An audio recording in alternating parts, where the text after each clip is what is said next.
ओम जी प्रणाम। राजमाता हिल्या योग केंद्र के समस्त साधकों को मेरा बारंबार प्रणाम, कोटि कोटि प्रणाम। राजमाता हिल्या योग केंद्र के द्वारा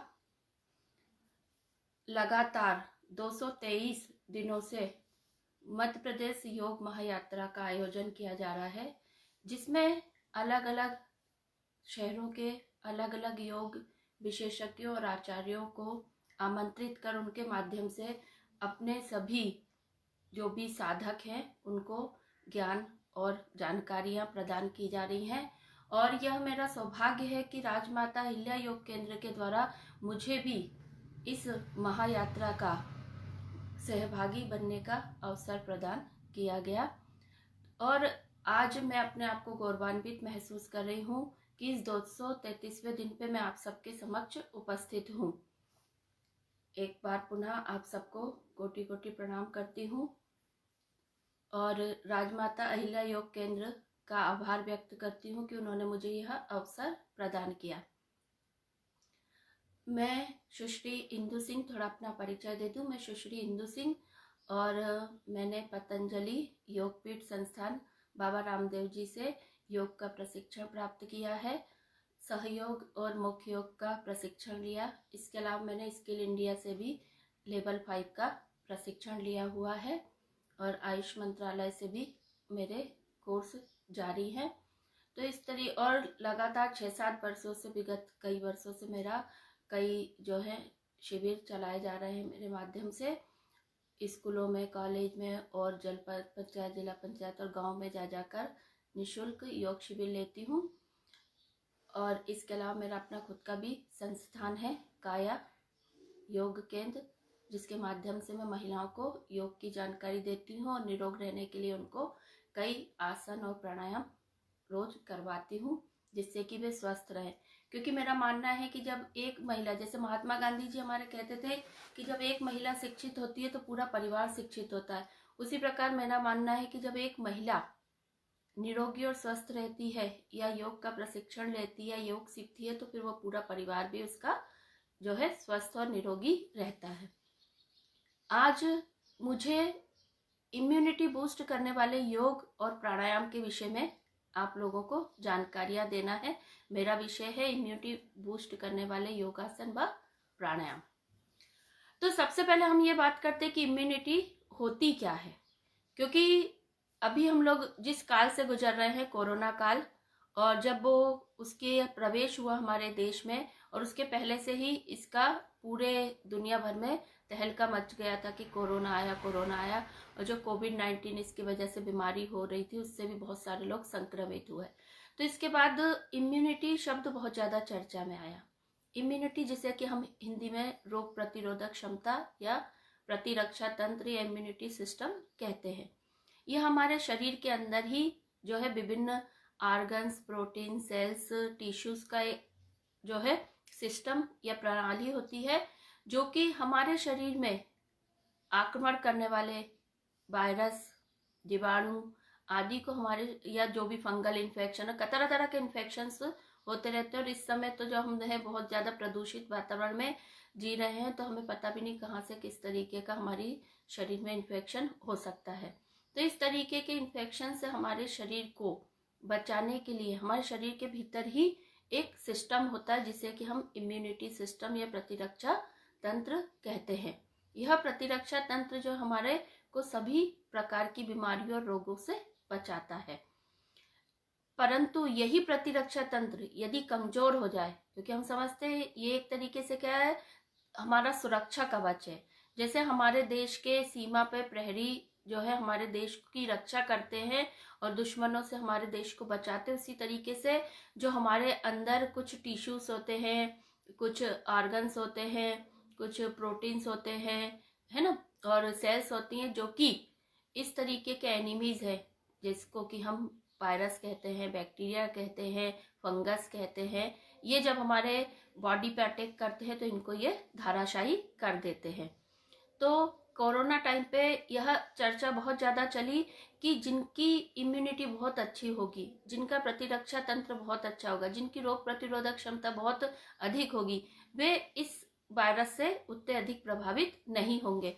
और हमने देखा भी हमारे देश भारत में, जिसकी की पॉपुलेशन बहुत अधिक है, और यहाँ पर जैसा कि हम देखते हैं कि अज्ञानता का स्तर भी बहुत अधिक है, गरीबी भी है, पिछड़ापन भी है, लेकिन इसके बावजूद भी हमने देखा कि जितनी हमारे पॉपुलेशन का लेवल है उसके हिसाब से यहाँ संक्रमण का उतना ज्यादा खतरा नहीं हुआ जितना कि हम लोगों को लग रहा था। तो इसकी एक वजह क्या है? हमारा भोजन, खान पान। और सबसे बड़ी बात कि जैसे कि हम लोग को लग रहा था कि गरीब है बहुत ज्यादा लोग, तो बहुत ज्यादा इन लोगों को प्रभाव पड़ेगा, तो नहीं ऐसा प्रभाव पड़ा। उसकी वजह ये कि वे धरती से जुड़े हुए लोग हैं, उनकी इम्यूनिटी बहुत मजबूत है। वे दिन रात मौसम का मुकाबला करते हैं, वे सब तरीके के प्रदूषण के बीच में रहते हैं, तो उनके अंदर का रक्षा तंत्र बहुत अधिक मजबूत हो जाता है, जिसकी वजह से उन्होंने जी जी हाँ हाँ हाँ।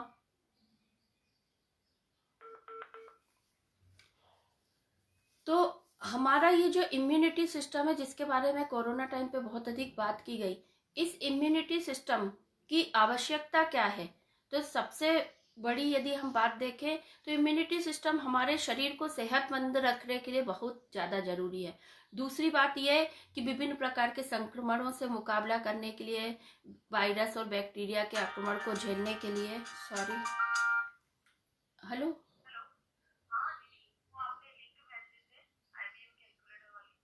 मैं क्या अभी लाइव हूँ, मैं बाद में बात करती हूँ, है ना।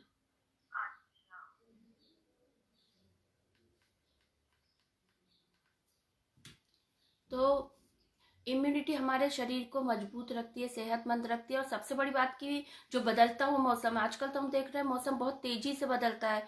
सुबह यदि धूप निकली हुई है तो बीच में बारिश हो जाएगी, कभी ठंड हो जाएगी, ऐसे पल पल जो मौसम बदलता है, तो इन सब से मुकाबला करने की हमको क्षमता देती है, हमारे मूड को ठीक रखती है, हमारे जो है आने वाली पीढ़ियों को भी स्वस्थ रखती है। तो इसलिए इम्यूनिटी हमारे लिए बहुत ज्यादा इंपॉर्टेंट है, बहुत अधिक हमें इसकी आवश्यकता है। अब यदि हम बात करें कि ये जो इम्यूनिटी है, ये रोग प्रतिरोधक क्षमता है ना। तो ये हम कैसे जानेंगे कि हमारे शरीर की रोग प्रतिरोधक क्षमता कम है? ठीक है, तो हमारे मन में ये सवाल आता है कि यार मुझे कैसे पता चलेगा कि मेरे शरीर की रोग प्रतिरोधक क्षमता कम है?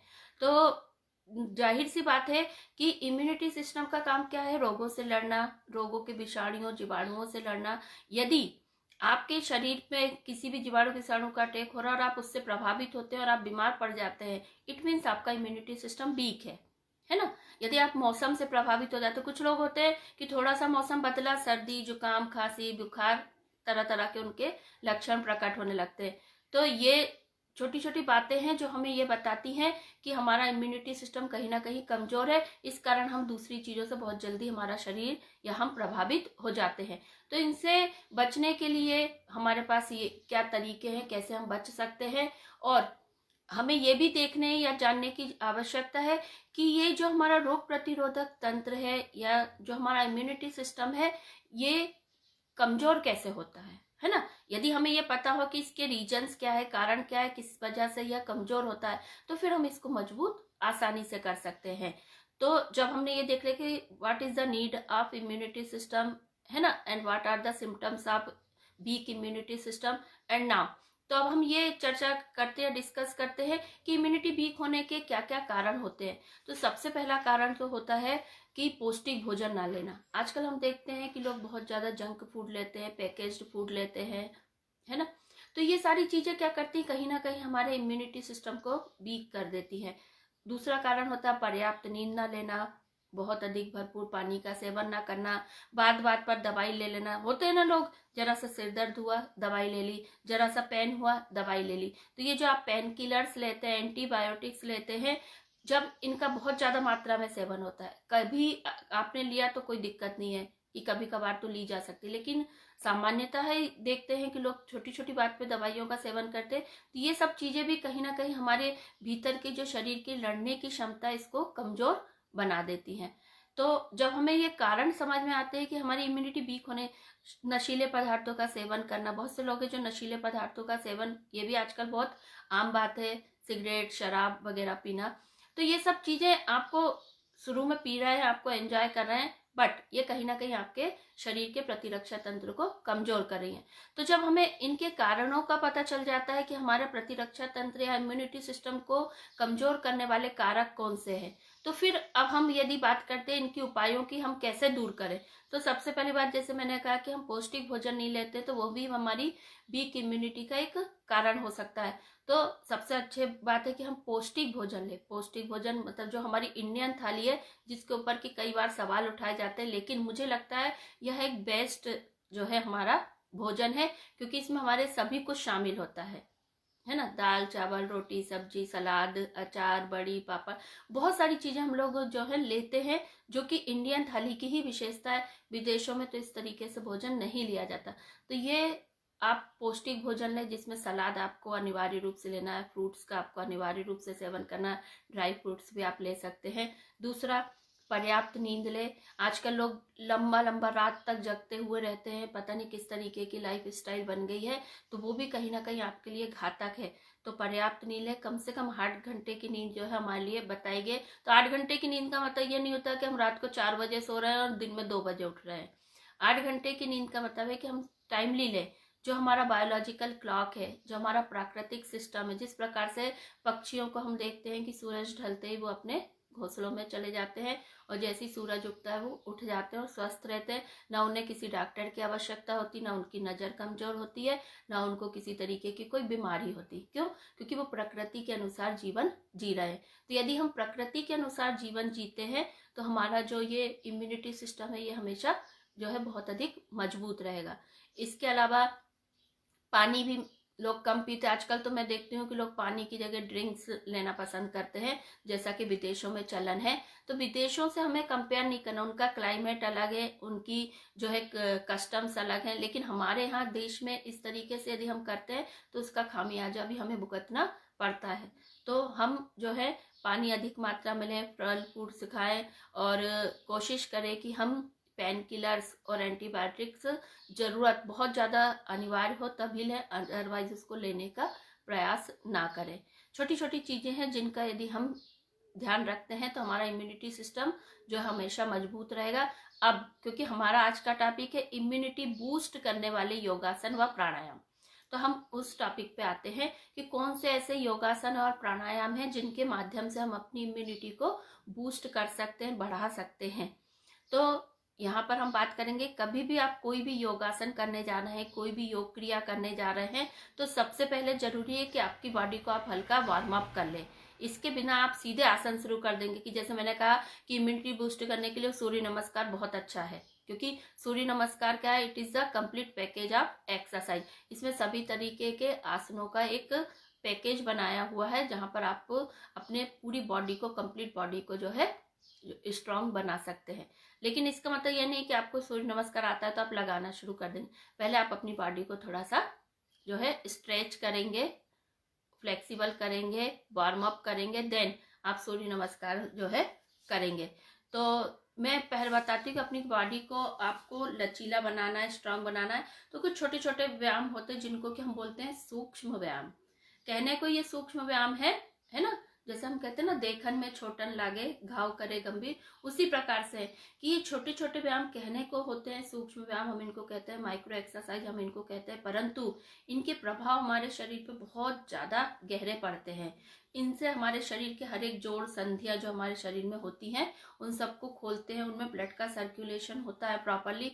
और जब हमारे शरीर के सभी अंगों में यदि रक्त संचार सुचारू रूप से होता रहता है, तो फिर हमें किसी तरीके की कोई प्रॉब्लम नहीं होती। हमारा शरीर जो है सुगमता पूर्वक हर तरीके से चलता रहता है। बॉडी में जैसे आजकल देखते हैं ना, जरा में अकड़न जकड़न आने लगती है, तो उसकी वजह यही है कि हम शरीर से उतना काम नहीं लेते हैं। लेकिन यदि हम छोटे छोटे व्यायाम करते रहते हैं, छोटे छोटे व्यायाम करने के लिए आपको कुछ नहीं, इस तरीके से अपने पैरों को फैला लेंगे,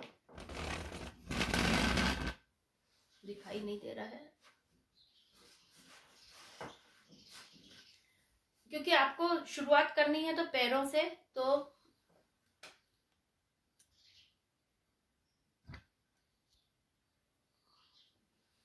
पैरों के जो आपके क्या बोलते हैं उंगलियां हैं, वहां से हम शुरुआत करेंगे। पैरों की उंगलियों को मोड़ते हुए। तो इससे क्या होगा कि हमारे पैरों की उंगलियों के जोड़ जो है वो खुलेंगे, उनमें ब्लड का सर्कुलेशन प्रॉपर होगा। दिखाई दे रहा है?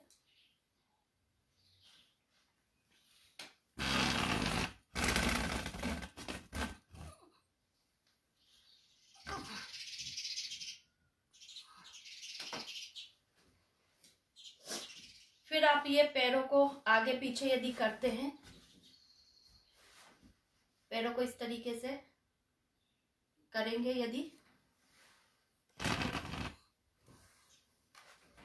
ये दिखाते, ये इस तरीके से हमें अपने पैर को करना है, दोनों पैर को।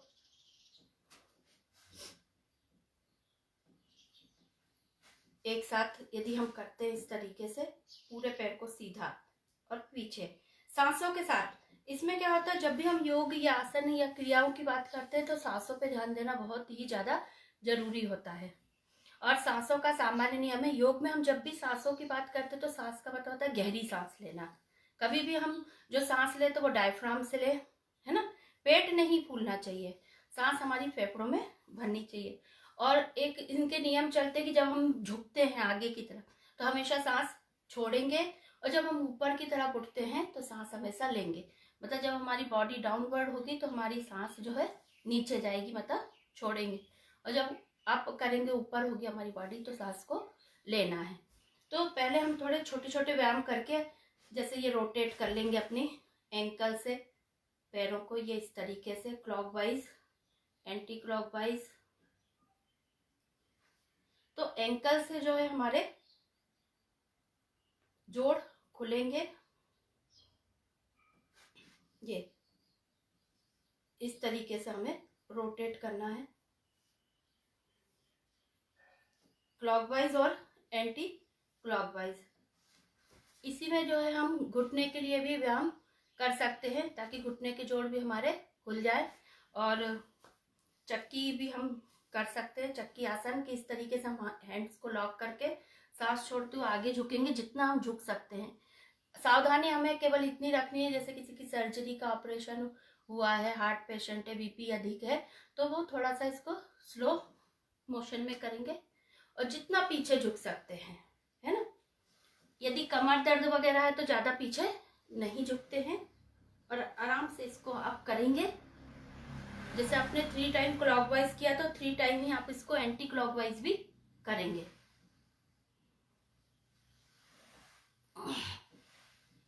ये इस तरीके से। तो धीरे धीरे आप अपने शरीर से ऊपर की तरफ बढ़ेंगे। जैसे आपने अपने पैर की उंगलियों के जोड़ खोले, एंकल्स के करे, फिर घुटने के लिए आप कर लेंगे, मोड़ेंगे पूरा घुटने को 90 डिग्री तक, इस तरीके से दोनों हाथ घुटने के नीचे लगा के, ये जैसे आपने ये 5 टाइम किया, 4 5, फिर आप इसको रोटेट कर लेंगे 1 2 3 4 5 क्लॉकवाइज, एंटी क्लॉकवाइज 5 4 3 2 1, और फिर इसको ये इस तरीके से स्ट्रेट करेंगे 1, फिर नीचे नहीं रखेंगे, इस तरीके से डाउन करेंगे 2 3 4 5, रिलैक्स। फिर आप चेंज करेंगे, दूसरे पैर से भी इसी क्रिया को दोहराएंगे 1 2 3 4 5, फिर इसको भी रोटेट करेंगे घुटने से 1 2, पूरा सर्कल बनाते हुए 3 5, अपोजिट 5 4 3 2 1, और फिर सीधा करेंगे 1 2 3 4 5। तो इस तरीके से हम धीरे धीरे शरीर में ऊपर की तरफ बढ़ते चले जाएंगे और अपने शरीर के जितने भी जोड़ है, संधियां है, सबको खोलते जाएंगे। जब भी हमारे शरीर में कोई बीमारी होती है तो उसका कारण ये होता है कि ब्लड का सर्कुलेशन प्रॉपर नहीं होता, तो वह अंग हमारा क्या होता है, धीरे धीरे निष्क्रिय होने लगता है, और जब अंग निष्क्रिय होता है तो उधर बीमारी हमारी शुरू हो जाती है। तो इसके लिए है कि हम शरीर के सभी अंगों को सक्रिय करें। बहुत से लोगों को लगता है कि हम तो घर का काम करते, इतने काम करते हैं, तो हमें आवश्यकता नहीं है, लेकिन ऐसा नहीं है। योग या व्यायाम जो होते हैं, इससे आपके संपूर्ण शरीर के लिए क्रियाएं होती हैं, एक्सरसाइज होती हैं।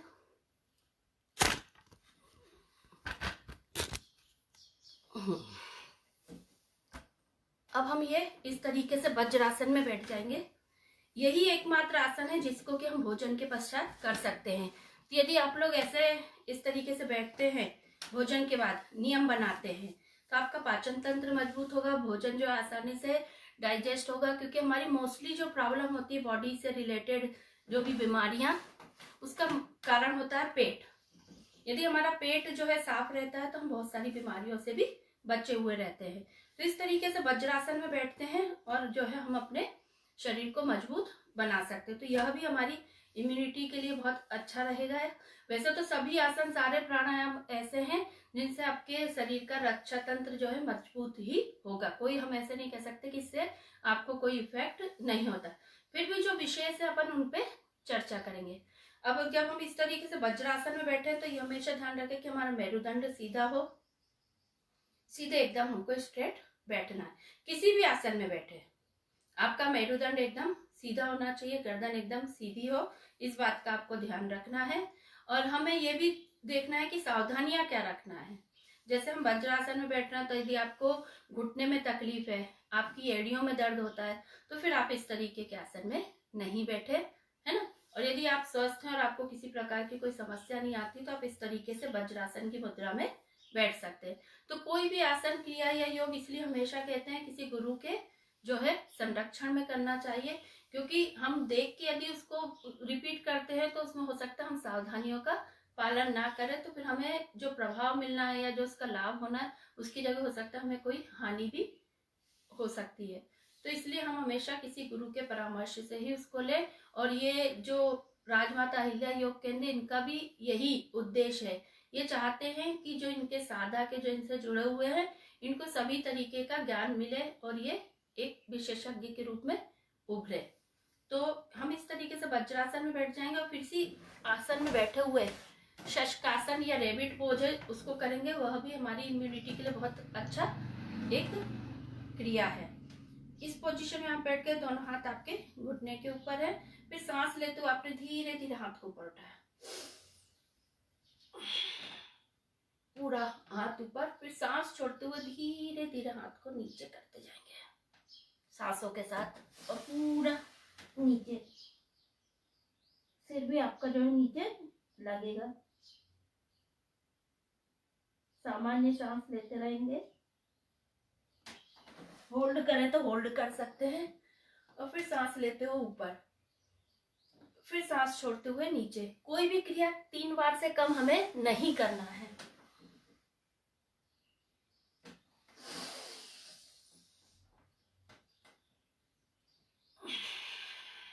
सांस छोड़ते हुए नीचे।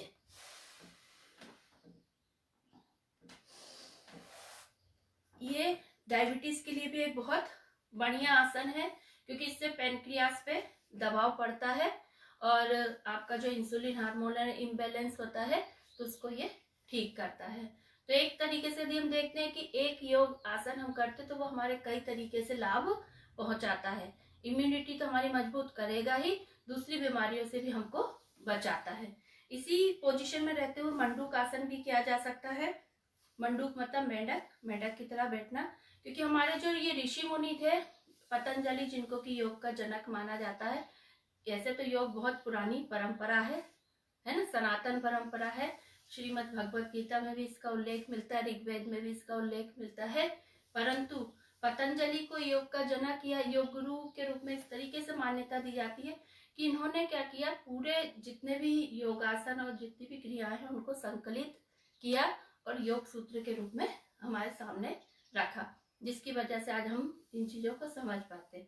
तो हमारे जो ऋषि मुनि जंगल में रहते थे तो उन्होंने देखे एक एक चीज से जो है ज्ञान प्राप्त किया, दर्शन दिया। पेड़ से तक उन्होंने सीखा, तो वृक्षासन बना दिया। मेंढक को देखा कि ये किस प्रकार से बैठता और इससे इसको क्या लाभ होता है, तो उन्होंने मंडूकासन बना दिया। इवन नौका जो होती है नाव, उससे उन्होंने नौकासन भी आविष्कृत कर दिया। इस तरीके से हम देखते हैं कि जितने भी हमारे आसन है वो जानवरों या प्रकृति से जुड़े हुए हैं। तो जितना हम प्रकृति के नजदीक जाते हैं, जितना हम प्रकृति से जुड़े हुए रहते हैं, उतना ही हम हेल्दी रहते हैं और उतना ही हम नॉर्मल रहते हैं, सामान्य जीवन जीते हैं, खुशहाल रहते हैं। शरीर हमारा जो है स्वस्थ रहता है, निरोगी रहता है और हम हमेशा एक ऊर्जा का अनुभव करते हैं। यदि हम ऊर्जावान रहते हैं तो ऑटोमेटिकली हमारे सारे काम अपने आप सही तरीके से होने लगते हैं। और इसके लिए है कि हम अपने सुबह की शुरुआत बहुत अच्छे से करें, भरपूर नींद लेके उठे और सुबह नियम बना ले योग या क्रियाओं को करने का। तो ये हमारे को पूरे दिन भर के लिए ऊर्जा प्रदान करती है। जैसे हमारी मोबाइल की बैटरी चार्ज होती है, ऐसे ही हमारा पूरे शरीर भी चार्ज हो जाता है। अब हम मंडूकासन करेंगे जो कि इम्यूनिटी के लिए बहुत अच्छा है। तो इस तरीके से आप ये हाथ, ये अंगूठा और फिर ये मुट्ठी बनाएंगे। ये जो आपकी नाभि है इसके दोनों तरफ ये मुट्ठी से प्रेस करेंगे, सांस छोड़ते हुए धीरे धीरे नीचे झुकेंगे, झुकते जाएंगे, झुकते जाएंगे। ये पूरा गर्दन सामने, दृष्टि सामने, इस तरीके से जैसे मेंढक बैठता है। फिर सांस लेते हुए ऊपर आ जाएंगे। और मैंने आपको बताया कि कोई भी क्रिया 3 बार से कम आपको नहीं करना है। तो 3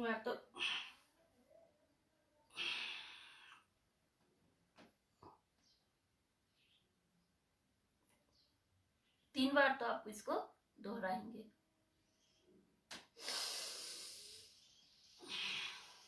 एक बार और इस तरीके से मुट्ठी बांध के अपने नाभि के दोनों तरफ। यह भी डायबिटीज के लिए एक बहुत अच्छा आसन या क्रिया है। इस तरीके से सामने अपनी दृष्टि रखेंगे।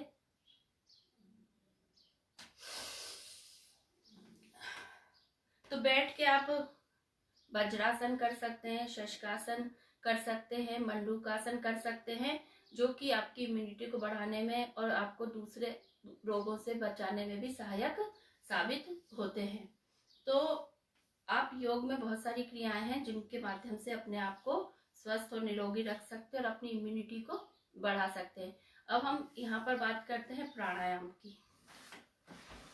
सुखासन में बैठ जाते हैं। प्राणायाम मतलब क्या होता है? प्राणों का आयाम या विस्तार। प्राण मतलब हमारी श्वास प्रश्वास। जब हम श्वास को अंदर खींचते हैं तो इसको बोलते हैं पूरक, और जब हम श्वास को बाहर छोड़ते हैं तो इसको बोलते हैं रेचक, और जब हम श्वास को रोकते हैं तो इसको बोलते हैं कुंभक। श्वास को हम 2 तरीके से रोकते हैं। यदि हम श्वास को अपने भीतर ही रोक लेते हैं, जैसे हमने सांस ली,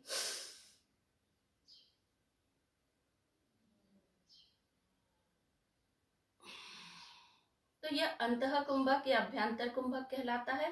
और जब हम श्वास को बाहर छोड़ते हैं और फिर उसको रोकते हैं तो ये बाह्य कुंभक कहलाता है। तो ये 3 क्रियाएं जो होती है मुख्य रूप से योग में की जाती है। श्वास को लेना, श्वास को छोड़ना या श्वास को रोकना।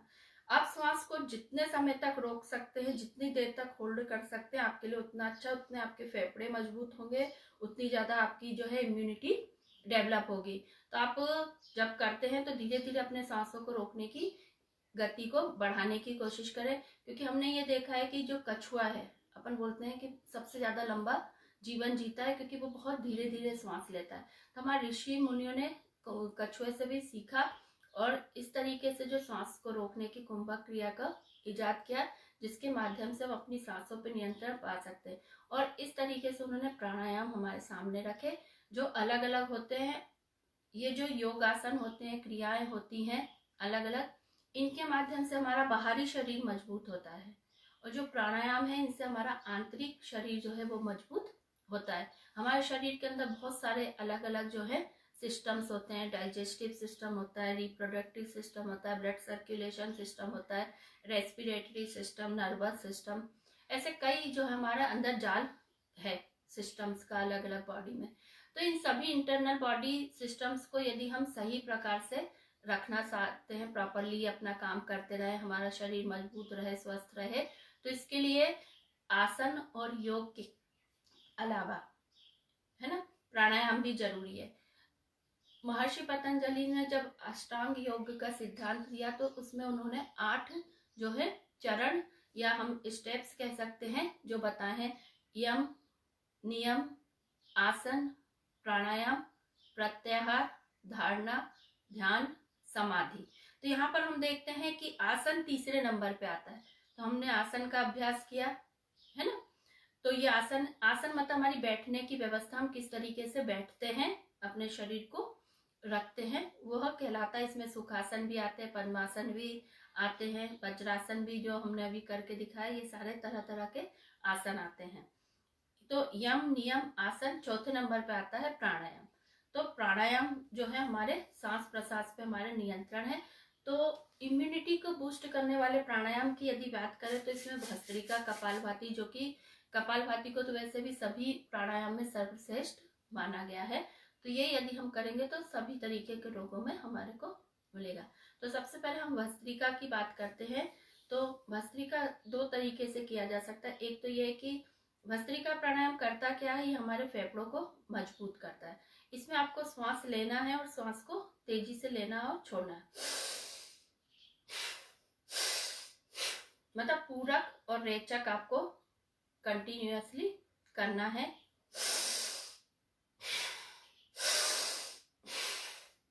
और बैठने का जो रहेगा, आपको हमेशा अभ्यास करेंगे तो बैठना एकदम सीधा है, मेरुदंड आपका सीधा रहे, क्योंकि हमारा जो मूलाधार चक्र है वहां से ऊर्जा हमारी जो है निकलती है।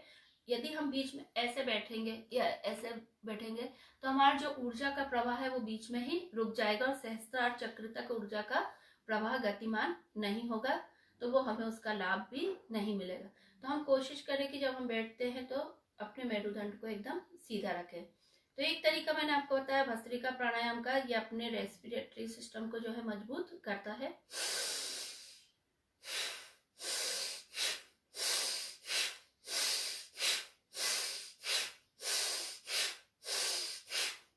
अब इसमें यदि हम गति की बात करते हैं तो गति हमारी उम्र, स्वास्थ्य और हमारी शारीरिक अवस्था को देखते हुए करना है। यदि हम युवा हैं तो हम बहुत तेजी से इसको कर सकते हैं, है ना। जो मध्यम वर्ग वाले हैं वो थोड़ा सा बीच की स्थिति में श्वास को ले छोड़ सकते हैं। वृद्ध हैं, ओल्ड एज है, सीनियर सिटीजन है, तो वो धीमी गति से इस तरीके के प्राणायाम को करें। ये जो है कॉमन से नियम है जो हमें ध्यान रखना है कि जो भी हम योग, आसन या क्रिया करते हैं तो उसमें जो हमें सावधानी रखना है वो भी हमें पता होना चाहिए। सावधानी में क्या है कि आपको हमेशा जो है योग या आसन जब भी करें तो खाली पेट करना है, फ्रेश होके करना है ना। ये चीज का आपको हमेशा ध्यान रखना है। और फिर आपकी शारीरिक अवस्था का भी ध्यान रखना है कि आपकी शारीरिक, क्योंकि आपकी अवस्था को आपसे बेहतर कोई भी नहीं जानता। यदि आप शारीरिक कष्ट में, बुखार है, पीड़ा में है और फिर भी आप योगासन वगैरह करेंगे तो आपकी तकलीफ बढ़ेगी। तो आपको ये सब चीजों का ध्यान रखना। आपका ऑपरेशन हुआ है, आपको कमर में दर्द हो रहा है तो कौन से आसन करना है, कौन से आसन नहीं करना है, ये सारी चीजें आपको पता होना चाहिए। यदि आपको ये चीजें पता नहीं होती हैं तो और फिर भी आप आसन करते हैं तो आपको दिक्कतें आ सकती हैं। उसके बाद फिर हम कहते हैं कि हमें योग से कोई लाभ नहीं हो रहा, क्योंकि हमने इन छोटी छोटी बातों का ध्यान नहीं रखा। योग कभी भी आपको नुकसान नहीं देगा, हमेशा आपके लिए फायदेमंद रहेगा यदि आप इसकी सारी जो है चीजों को ध्यान में रखते हुए इसका जो है प्रयोग करते हैं तो आपको कभी भी इससे नुकसान नहीं होगा। तो हम भस्त्रिका प्राणायाम की दूसरी विधि बताते हैं। एक तरीका हमने देखा, पूरक और रेचक हमें करना है सतत, तो ये हमारे फेफड़ों को मजबूत करता है। दूसरा ये कि अपने कंधे के सामने ऐसे अपने हाथ ढीली मुट्ठी बांध ले और सांस लेते हुए हाथों को ऊपर करके मुट्ठी खोल दे,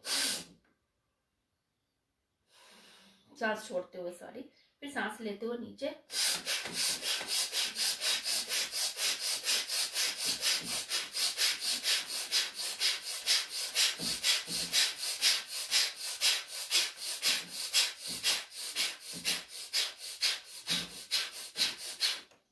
एक मिनट में लगभग 50 से 55 बार यदि आप इस क्रिया को दोहरा लेते हैं तो आपका जो है इम्यूनिटी बहुत ज्यादा मजबूत होगा, आपके फेफड़े बहुत मजबूत होंगे, आपका रेस्पिरेटरी सिस्टम बहुत अधिक जो है स्ट्रांग बनेगा और जो इम्यूनिटी सिस्टम वीक होने के कारण मैंने बताया आपको समस्याएं आती हैं कि आप बहुत जल्दी संक्रमित हो जाते हैं। यदि कहीं शरीर पर किसी प्रकार का कोई घाव हो जाता है तो वो आपका जल्दी ठीक नहीं होता, और जो मौसम बदलता है तो उससे आप बहुत जल्दी प्रभावित होते हैं। लेकिन यदि आप योग व प्राणायाम करते हैं तो फिर आप इन सब चीज़ों से बचे रहेंगे। तो अभी अपन ने देखा कि भस्त्रिका प्राणायाम है, जिसका यदि हम नियमित पालन करते हैं और अभ्यास करते हैं तो फिर हम जो हमारी इम्यूनिटी मजबूत होगी। तो अब इसके बाद हम दूसरे प्राणायाम की बात करते हैं, कपाल भाती प्राणायाम। कपाल मतलब होता है हमारा ये मस्तक, और भाती मतलब होता है आभा या चमक। तो ये जो प्राणायाम है ये इसी से बना है कि यदि आप इस प्राणायाम को करते हैं तो आपका मस्तक जो है हमेशा आभामान रहेगा, आपका अपना खुद का एक ओरा रहेगा, जिसको कि हम आभा मंडल कहते हैं। और यह जो है सभी प्राणायाम में सर्वश्रेष्ठ माना गया है। तो कपालभाति प्राणायाम अभी तो बहुत से लोग परिचित भी हैं इससे। इस प्राणायाम में क्या होता है, आपको केवल रेचक करना है, पूरक नहीं करना। मतलब कि आप सिर्फ श्वास को छोड़ते हैं, श्वास लेते नहीं है। स्वाभाविक रूप से जो श्वास आती है वो आपकी आएगी। और जब आप श्वास को छोड़ते हैं, क्योंकि इस तरीके से आपकी मुद्रा बना लेंगे, ये कहलाती है ज्ञान मुद्रा। ये अंगुष्ठ से ये तर्जनी उंगली को छूते हुए जो बनाते हैं, अपने जो ये हैं उंगलियां, इनमें अपने पूरे अलग अलग पांचों तत्व होते हैं। तो ये अग्नि तत्व होता है और ये वायु तत्व होता है। तो इस तरीके से बनाते हैं, इसको ज्ञान मुद्रा बोलते हैं। मुद्राओं का भी एक अलग विज्ञान है, लेकिन अभी हमारा जो है विषय, हम उसी पे स्थिर रहेंगे। तो यदि आपको बहुत ज़्यादा गैस ट्रबल है, गैस से परेशान है, तो आप फिर इस तरीके से ये तर्जनी से अंगूठे से तर्जनी को दबाते हुए ऐसे वायु मुद्रा बना लेंगे। तो इससे आप लंबे समय तक बैठेंगे, आपको शारीरिक पीड़ा नहीं होगी, और इस तरीके से आप बैठ सकते हैं। ठीक है। और फिर क्या करना है आपको, कपालभाति में केवल श्वास को बाहर करना है।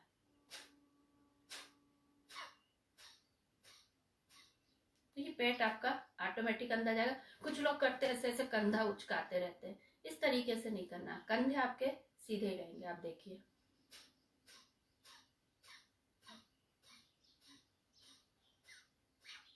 यहाँ पर भी गति की बात होती है, क्योंकि यहाँ पर गति मतलब 1 सेकंड में 1 स्ट्रोक आप लें।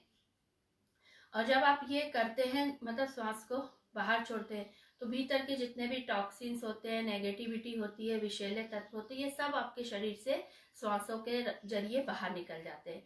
तो आपका जो है पेट, मतलब जो डाइजेस्टिव सिस्टम है वो आपका मजबूत होता है। दूसरा जो सबसे बड़ा फायदा होता है कि कपालभाति प्राणायाम करने से आपका ब्लड सर्कुलेशन बहुत अच्छा होता है। तो आपका जो हार्ट है, ब्लॉकेज आ जाते हैं तो वो जो है दूर हो जाते हैं। जैसे कि हम देख रहे हैं कि आजकल बहुत कॉमन हो गई है हार्ट डिसीज। लोगों को छोटी छोटी बात में मतलब ब्लॉकेज बन जाते हैं, खान पान और तेल वगैरह जिस तरीके का यूज करते हैं उसकी वजह से। जैसे अभी हमने देखा कि सौरव गांगुली को 2 बार हार्ट अटैक आया, एंजियोप्लास्टी, मतलब ये सब चीज आजकल बहुत कॉमन हुई। जरा सा हार्ट अटैक आया, एंजियोप्लास्टी हुई, क्यों? तो हमें ये देखना है कि इसके रीजन्स क्या है। इसके रीजन है कि आपकी जो हार्ट आर्टरीज है उसमें कहीं ना कहीं ब्लॉकेज आ जाते हैं, जिसके कारण ब्लड का सर्कुलेशन प्रॉपरली नहीं होता, तो वो जो है अवरुद्ध हो जाता है मार्ग। लेकिन यदि आप कपालभाति प्राणायाम या योग निरंतर करते रहते हैं तो आपका ब्लड का जो सर्कुलेशन है वो बहुत अच्छे से होता है। तो आपके यदि कहीं ब्लॉकेज बन भी गए हैं उस जगह पे, तो वो जो है खुल जाते हैं। तो इसलिए आप कपालभाति प्राणायाम को नित्य करिए, मुद्रा बना के, रीढ़ की हड्डी एकदम सीधी, श्वास को छोड़ते हुए। गति आपको रखना है अपनी उम्र अवस्था के अनुसार।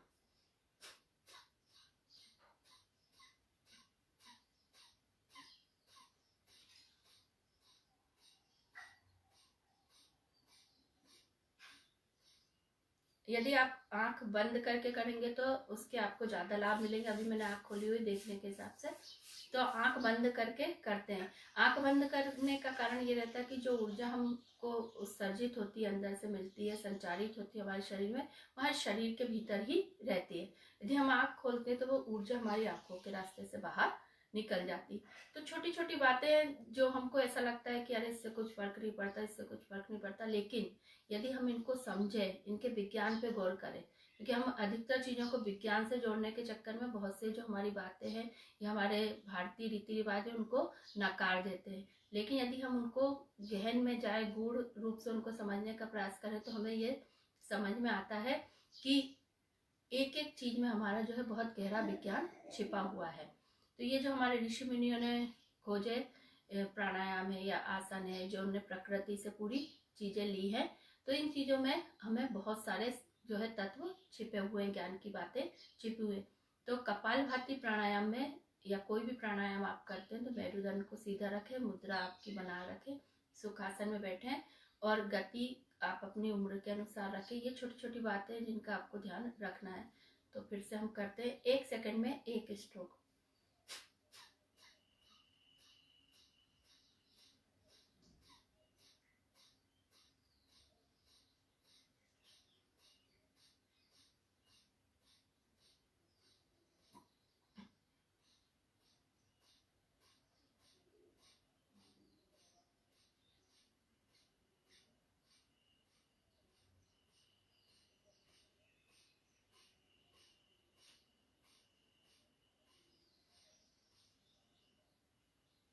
फिर एक गहरी सांस लेंगे, छोड़ेंगे, शरीर को सामान्य अवस्था में लेकर आएंगे।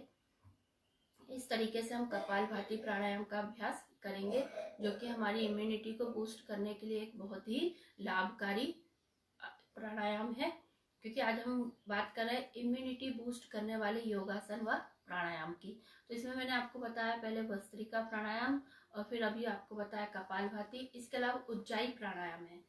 उज्जाई प्राणायाम जो है वो भी इम्यूनिटी बूस्ट करने के लिए बहुत जो है लाभकारी है। उज्जाई प्राणायाम थायराइड के लिए भी बहुत एक अच्छा व्यायाम है। इसका यदि आप नित्य अभ्यास करते हैं तो थायराइड, जो कि आजकल एक बहुत कॉमन डिजीज है, बहुत से लोगों को होती, बच्चों को भी सुनने में आ जाती है, डायबिटीज वगैरह है, तो यदि आप इस प्राणायाम का अभ्यास करते हैं तो आपका थायराइड बहुत आसानी से क्योर होता है। और इस प्राणायाम में आपको क्या करना है, आपके गले की जो है ये वोकल कार्ड वगैरह, इसका पूरा अच्छे से एक्सरसाइज होता है। आप सांस लेंगे और जब सांस को छोड़ते हैं तो भीतर ये अपनी जो मसल्स होती है इसको एकदम कड़ा करके, यहाँ से जिस तरीके से अपन गरारे करते हैं ना, उस तरीके से आवाज आपकी आएगी, मशीन जैसे मिक्सी वगैरह में आती है, इस तरीके से।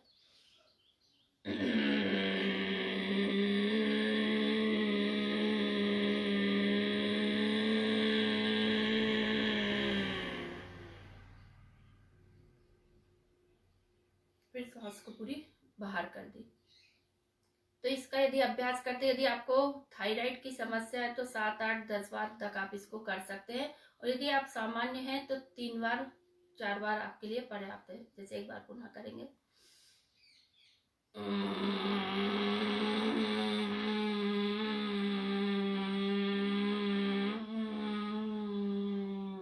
जैसे पहली बार करते हैं तो थोड़ा सा खराश महसूस होती है, खांसी भी आ सकती है, लेकिन जब आप नियमित इसका अभ्यास करते हैं तो फिर आप इसके अभ्यस्त हो जाते हैं और आपको फिर कोई भी दिक्कत नहीं आती। तो उज्जाई प्राणायाम करके भी आप अपने आप की इम्यूनिटी को जो है मजबूत कर सकते हैं। अनुलोम विलोम प्राणायाम। अनुलोम विलोम प्राणायाम में आपको क्या करना है कि ये दाहिना जो हाथ का अंगूठा है, ये आपका अग्नि तत्व होता है इसमें, और यहाँ पर आपका जो है चंद्र स्वर होता है, ये आपका सूर्य स्वर होता है, जिसको बोलती है ईड़ा नाड़ी होती है, पिंगला, और ये जो बीच में होती है सुषुम्ना नाड़ी होती है। तो इस तरीके से आप अंगूठे से, दाहिने हाथ के अंगूठे से दाहिने नासा छिद्र को टोटली बंद करेंगे और फिर बाएं से आप सांस को अंदर खींचेंगे।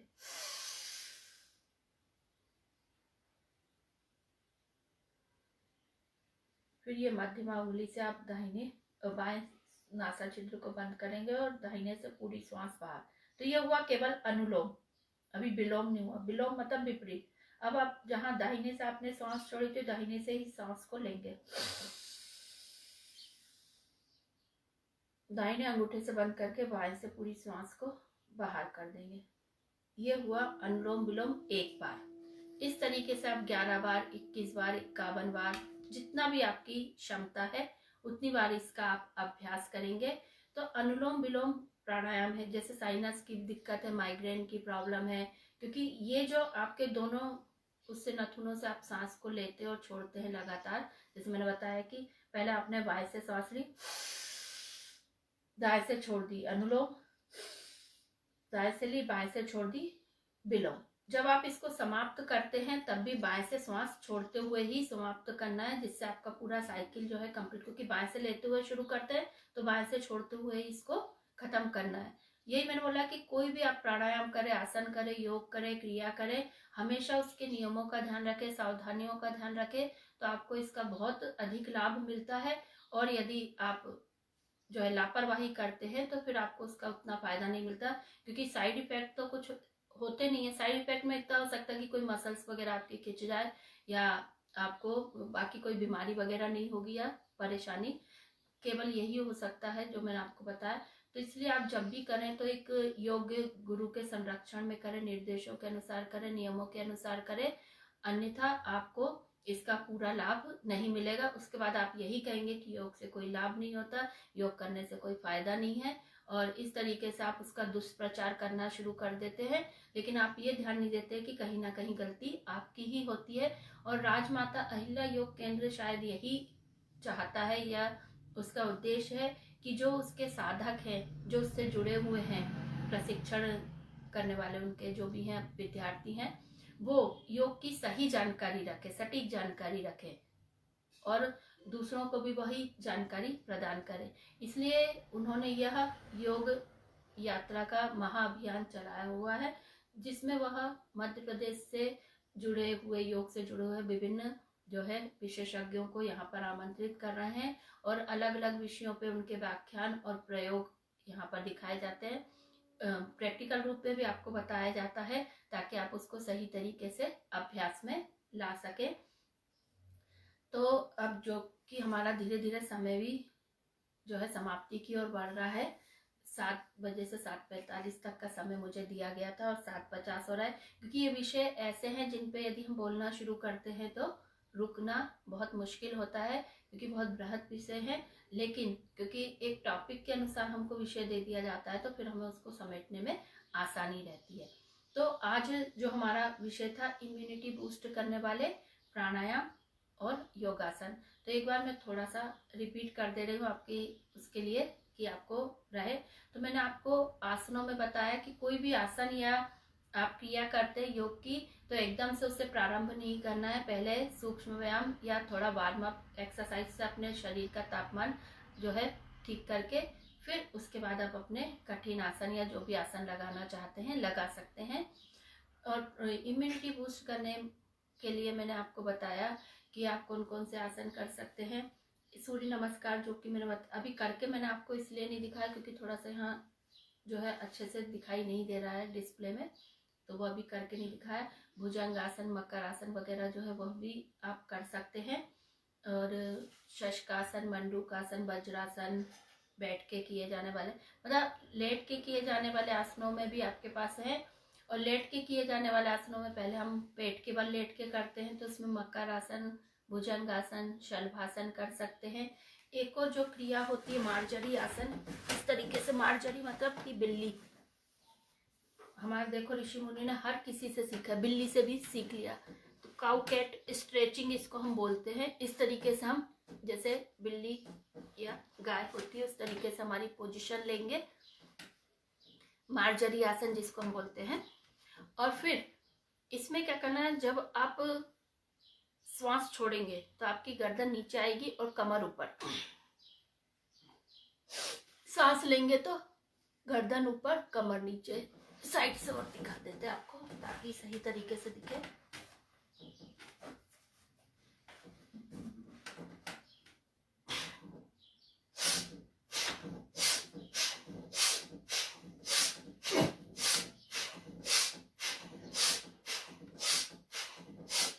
तो इसमें क्या होता है, आपका कमर और जो आपकी गर्दन है, इनका आप देखते हैं एक बीच में तालमेल बनता है, एक लय, एक गति के साथ इनको आप करते हैं। जब आपकी गर्दन नीचे जाती है, सांस नीचे जाती है ना, तो कमर भी आपकी नीचे जाती है। जब आपकी गर्दन ऊपर जाती है, सांस ऊपर जाती है, तो कमर भी ऊपर आती है।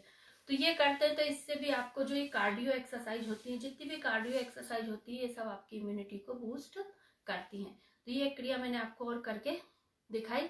और क्या बोलते हैं, प्राणायाम में मैंने आपको बताया सभी प्राणायाम ये तो है, लेकिन विशेष प्रकार से यदि हम बात करें तो भस्त्रिका, कपालभाति और उज्जाई प्राणायाम है, जो कि आपकी इम्यूनिटी, रोग प्रतिरोधक क्षमता या प्रतिरक्षा तंत्र को बहुत अधिक मजबूत बनाते हैं। अब हम बात करते हैं यदि औषधियों की, तो हम लोग बचपन से देखते आ रहे कि हल्दी वाला दूध पीते, और जब भी ये कोरोना की बात हुई तो क्या हम लोगों को निर्देश दिए गए, आयुष मंत्रालय से भी जो गाइडलाइन जारी की उसमें यही बताया कि हल्दी वाला दूध पिए। आजकल तो विदेशों में यह दूध बहुत महंगा बिक रहा है, लेकिन हमारे को तो ये आसानी से उपलब्ध है, तो हम लोग इसे ले सकते हैं। च्यवनप्राश खाने की सलाह दी गई, खट्टे फल, संतरा है ना, नींबू पानी वगैरह लेना, तो ये शहद वगैरह का सेवन करें गर्म पानी के साथ। तो ये ऐसी चीजें हैं, एलोवेरा, गिलोय, जिनको यदि आप लेते हैं नियमित, जिनका सेवन करते हैं, तो ये आपको जो है शरीर के प्रतिरक्षा तंत्र को बहुत अधिक मजबूत बनाते हैं। तो आप योग करें, प्राणायाम करें, आसन करें, क्रियाएं करें, लेकिन इसके साथ ही आप अपने भोजन का भी ध्यान दें कि आप पौष्टिक भोजन लें, ठीक है, भरपूर नींद लें, जो कि मैंने बताया कि इम्यूनिटी, कि ये नहीं कि आप योग और आसन कर रहे हो उसके बाद आप मनमाने तरीके से सो रहे हैं, आपकी दिनचर्या व्यवस्थित नहीं है, तो ये सब चीजें भी कहीं ना कहीं आपको अफेक्ट करेंगी और आपकी इम्यूनिटी जो है फिर से वीक होगी। तो सारी चीजों का ध्यान रखते हुए यदि आप करते हैं तो आपको इसके बहुत बहुत बहुत ज्यादा लाभ मिल सकते हैं। तो अब हम अपनी जो है टॉपिक को क्लोज करते हैं शांति पाठ के साथ। अब मैं इसका समापन करती हूँ, मुद्रा लगाएंगे। ओम शांति, अंतरिक्ष ओम शांति, पृथ्वी शांति, रापः शांति, औषधिया शांति, वनस्पति शांति, विश्वदेवाय शांति, ब्रह्म शांति, सर्वगम शांति, शांतिरेव सामा शांतिरेधि। ओम शांति शांति शांति, सर्वे राष्ट्रासु शांतिर्भवतु। आभार।